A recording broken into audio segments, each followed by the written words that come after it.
The Nyotrap Integrated Territorial Organization HITO, led by President Donbok Langdakhar, has presented its suggestions for amending the Meghalaya State Reservation Policy 1972 to the state government. HITO recommended that reservations for the Khasi, Jaintia and Garo tribes should total 80% based on population. They also called for the removal of the word preference regarding job reservations at the district and sub-divisional levels. Additionally, HITO urged that the reservation policies be extended to those seeking higher and professional education outside Meghalaya, with unreserved categories criteria based on 5 to 15 years of study in the state as per the National Education Policy 2020.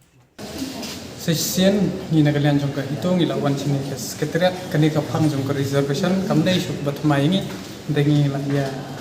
kerana kopor bang lai penduk bang lai kok sorkat di gubernengkong hingan subatai pi hadin bengi la observe ma ngaya kani ka jingthok tengi la asyadini kentian saya ngila hadin bengi observe ngila i bagi tu resolution number per aspa arpa new kuwait sispa lai pra dated Januari taknas pak nyuar reservation policy hi ke specified betang ya ka kam kejam te habi de berkait kani kumba pitip hi batlai ka seng hitu klami sakmat antho ke sarkar padadin bagala tho adin baga sarkar kam hajubat ni la appeal hakot ta hadin bala intervene na kot te lengba kani ka sthi number 4 keba number PR AR republik atau apply soko dated kandak ar baki respon no in bagaret petition number chis pa apply kala clearly to principle but spirit reservation policy la extend hapo ki admission jogla state government institution abi debit ka higher and professional studies through conventional practice te hak suggestion ban ni agumne ba ka state reservation policy kada ban expand da ka ba kuntuk jika reservation haba ya day kanika educational purposes ka bentuk ya ka higher and professional studies kata gam kom ka baar pat ban implement ya ka percentage yang ka reservation haba ya day ki garo khasi banjentia bahkan day na base haka jing bon brio la ne based on population